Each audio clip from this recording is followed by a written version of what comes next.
Akkam jirtu daawwattoota keenya fayyaa keessanii nagaa keessanii suuqii keenya keessatti dhufanii nu gobanyoo dhufte kaarra jechuudha.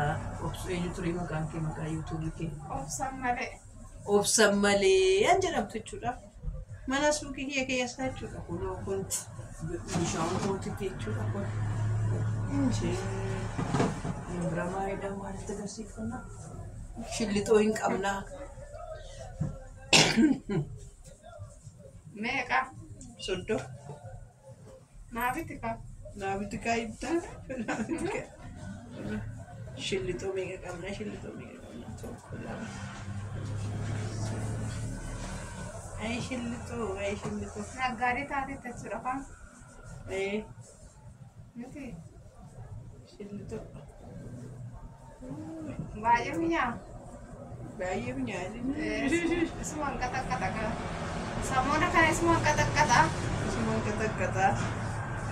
Nagaa jirtu akkam jirtu eebbaaf beekoo yuutuubii akkam mitire. Akkasuma dandeettiin akkasuma. Waan ati xeelloo irraa achitti maal qabna seete? irraa fagaadde beektaa maqaa isaa yoo hundee obboleera ta'een kan. Eebbaaf beekoo Yuutuubii irraa yoo xeelloo ishee fagaadde waa waggaa meeqa ta'e fakkaata.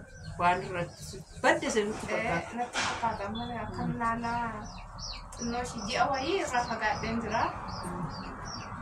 Kanaaf akka maree maatiin eebboo akkam jirtu nagaa keessanii. Kunoo ati eebbas asii Irratti yoo barbaadde akkasittidha. bashannanti asii Ay bashannan. mana taa'uu barbaadu jettee kunoo yuutuubiinis faayidaa isheedhaan qabu maal godhee biyuus hin qabdu ilaalamaafis hin jiru biyuu hin qabdu kanaaf jettee amma kana hojjechaa arti kunis immoo ganama itti ilaalaa jirtanitti nama ammatti waan bu'aa isaa argite hin qabdu. Jechuun amma reefuun galchaa jira kan mammadha. Maaltu jira reefu kunis margaa jirtu kana kana bari. Mee maaltu jira jettee kun foorma duwwaa jiru jechuudha. Ishee kun roottoodha bishaan itti guuttannaa. Bishaan itti guuttachuudhaaf ishee kana immoo biddeenidha. Biddeen itti irratti akkasitti qabna. Ishiin kun bassoodha. Mi'a bassooti. Ishiin kunis jookii bassooti. Bassootti hin kunne. Ishee kana shaayiidhaa fi mana baafanne iyyuu ishee kana warroota kanallee ishee kana kun burcuqqoo bishaaniiti. Burcuqqoo bishaanii ishee kana biraa maaltu jira ree akkana immoo gaarufte mi'a dhiqannee irra naqannudha. Ishiin kun sinootadha. Sinii bishaayiiti. Asitti immoo kun distoota. Distiitti nyaata shiroo jalqabne gaafa jedhame nyaatamti gaafa jedhamte nyaatamtu. Kanaaf kun kana qabna. Achi jala san immoo bishaan jira. Bishaantu jira. Bakka hasiin immoo kushiinaa keenyadha jechuun asuma teenye. Akkasumattan tokko walichuu waan guddaa ta'eef jechuudha kun olaana. Kanadha kun immoo bakka itti hojjetan nu distii jechuudha. Kun jechuudha ishiin kun. Ishii kana iyyuu naman nuu kenne. Bakka kanuma suuqiin keenya jechuudha suuqiin keenya kana. Asitti immoo alasaatti immoo jechuudha kun alasaa akkasidha. Kottu daawwadhu alasaatti. maal na daawwachiisa mirindaa. Kun immoo nyaata jalqabne hin jedhudha. Kunoo dhugaatiin irra jira. Ishiin agarsiisni akka beeksisa jalaa taate. Ishii kanadha. Bakka lafa qabna. Nuufaa bitan jireen kan nuufaa ajajanii waan dhufamu. Nuufaa ajajanii. Asiin immoo biqiltuudha. Biqiltuu qixaachi biqiltuutu biqila. Iddoo kanatti immoo timaatima gurgurama. Nabukkeetti immoo jechuudha. Namoonni baay'een illee timaatima qabda jedhu. Bakka akkanumaan. Kunuun achi jiru namicha. Asiin immoo gama keessa immoo daandiidha. Ka daandii dhuma ergu. Daandii dhuma makiinaa darbaa jiru lakkaa'aa oolla. Ishee kana biraa gaaffii maal qabda? Gaaffii na qabamu. Yoo rabbi jedhee. Kanumatti hoteelatti guddataa jedhi. Yoo rabbi jedhee kanumatti guddataa.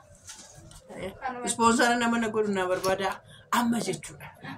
Dhugaa rabbi namni hojii mataa isaa uummatee nan hojjetadhaa nan godhadhaa jedhee dhugaa hojjetatu jechuudha. Odoo nama qabaatanii nama mi'amanii kana namaaf murti. Namni kodomii nyakkanii tomii babbareedaa amma ilmi isaa yana fakkeenya kan akka barbaree akaayii fa'aa bassoo fa'aa kun qarshiin jiraatee guutame namni oduman jaalatanii dhufee garsi bifumaanuu ilaalee namarraa bita garuu argoo narree jechuun namni moona onuma keessa oolla jechuudha onuma keessa akkas ishiin nuti kun 50 fixxee ishiin nuti muummee kana keessa jirtu 50 fixxee ishiiyyummoo namatti ispoonsara na godhee chiipsii maashinii nama ta'eeffitee warroota kana immoo roottoon kun iyyuu laak 53 roottoon kun 53 50 kun roottoon kun bishaaniif jechuudha bishaan hin jiru bishaan torbeetti dhufa leetira 430 baata. Meeqa? Leetira 430. Gatiin isaa 3,000. 3,500. 3,500. Kan kana jechuudha burcuqqoo. Waan sasalphaa fakkaatan kun xixiqqoo fakkaatan kun ilaa amma ishiitti shiinumti kun iyyuu birrii 350 bitamti ilaala. Shiinumti kun iyyuu amma ishiitti 350 bitamti jaanshii binnee. Stoofiin kun birrii 3,500 binnee. Stoofiin kun? Stoofiin sun kun jechuudha. Amma isaatti hundi isaayyuu bakka isaatti maandajaan kun illee 550 bitamte jechuudha. Ishiin geessuudha. Stoofii isa kana moo isa tokko caala ture? Isa guddaa bituuf jenneeti. Isa abbaa shakilaa sana? Inni abbaa shakilaa hin ciccita dafee. Inni hin ciccita garuu wannoodhaaf isa kana wayyaa. Inni garuu immoo qoxorsiisaadha immoo. Qoxorsiisaas lammaffaa immoo shiboonsaa ji'a tokkoyyuu siif hin turu irratti ganaffaleera taanaan takkaadhumaan citaa jechuudha. Siliindariin immoo manuma kana keessattiyyuu hin dhodho'a. Dhodho'ee badaa jechuudha siliindarii. Siliindarii asitti unaan qopheessa jettee unoo akabanni xiqqoodha. Obbo nama sodaachisan ergaa biyya harabaatti nama baay'ee ajjeesedhanii utuu of sodaadhuun hojjechaa ture ka dhugaa utuu of sodaadhuun hojjedha. Maaliif Yemeniis mucaa tokko ajjeeseeraa kan biyyootu waran hojjettu. Dubaayis eenyuma kanattis ijoollee lama bakka tokkotti jedhan. Irratti dho'ee? Kana baay'ee bakka nama sodaachisa. Kanada siniin jennaa garuu biyya ormaarra immoo dhufaniituma biyyuma ofii kanatti kan ifaa jechuu wayyaa yeroo hundumaas immoo nama fuulduranii ba'anii maaloo adaraa keessan gargaara maaloo jechuudha kana wayya jedheen yeroo hundan eebbuu biratti amma garuu karaa tokkoon hoggaa fudhadhu eebbuu baay'ee miidhaa jira karaa gama tokko jechuudha anamma fakkeenyaaf ishuma namma asii odoon dhufinii silxanaa jiran hin jiranii jechuudha silxanaa jiran hin jiranii silxanaa dhafanii yoo barii argiteettamti barii bahee sa'aatii 7 dhufe. San barii bahee sa'aatii 7 mana dhufutti warrumti nafaana gurmaa'e jechuun rakkinni isaaniif garumatti fakkaata. Isaanumti iyyuu jechuudha laalammaa odoo dhufa namni iyyuu dhufee nyaata na ajajatee tiriin dhiqamee jiru jechuudha. Akkasumatti kaa'anii to'annaa biraa badan nama fakkeenyaaf tirii oduma namni dhufee nyaata na ajajee tiriin dhiqamee jiru jechuudha laala tiriin dhiqamee jiru. Tirii ishiinuma kanallee laqallaqanii kaa'uudhaaf akkasitti nama biratti gatanii to'atu. Har'a nama 5 taatanii gurmooftan tireem? Nama 5 taatanii gurmoofnes nama 5 keessaa. Sibichaa lammas keessa jira. Dabaree jechuun nama fakkeenyaaf namni lama gatiin qabu amma nanis dhaabannee too kana eegnu qaansiraa yoo hojjetan ni wayya jedhanii namni lama dhiisan. Keessaa ba'ee hin ba'a. Amma nama 3 jira. Tokko boru galtii immoo eebbaadhaaf jedhee akkasumatti miidhamaa jira jechuudha. Amma fakkeenyaaf yeroo eebbuu bira fiigeetoo dhaqu namni as barreen kun cufamuu qabu jedheen fakkaanii isaanuma jidduun mi'a nan bitaa jechuun waan baay'ee narratti fe'u jechuun rakkina namaa ilaalanii kun olaal mi'a nan niqaa ana isumaan jidduutti fiigee dhaqee eebbuu ilaaluuf jedhee isumaaf jiruun dabaree qabadde gaaf tokko dabaree qabadheen asitti na jalaa hojjetu yoo dhimana manni ishee xiqqoodha akkuma argitu kana as fidee gaasiddoo mamma teessu kana afee fi firaashee as ciiftee Samboda ho'i baay'ee ishee urgufe achumalaan jiddu deemee bakka ofuma kooti miidhamaan jedhee garuu ishiidhaafis hin taane kanaafis asitti sumni kun ba'uun kun ollee ishii biras hin taa'u jechuudha. Jidduun mattaa'uun waakabamaa oola waaqayyo guyyaa qaba. Waaqayyo guyyaa qaba. Keenyaas nuti hin ariifatu.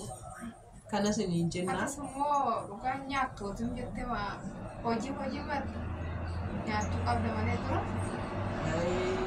Nyaachuu Naa sanis immoo warri yoo ta'u waraabaa bira dhaabbannu ilaalaa fi bira dhaabadhaa jechuun bira dhaabatanii nyaachuudha ijoollee keenya biratti. Nama bira dhaabadhaa jechuurraa bira dhaabatanii duudhaa fi iddoo jedhaniini namni tokko iddoo jedhanii totti matanii jiraatti nama gargaaran. Du'a amma fakkeenyaaf haadha manaa du'a lama gaafa ishiin jira odoo ishiin duute jedhamee akka foossotamee 360 meeqa turte.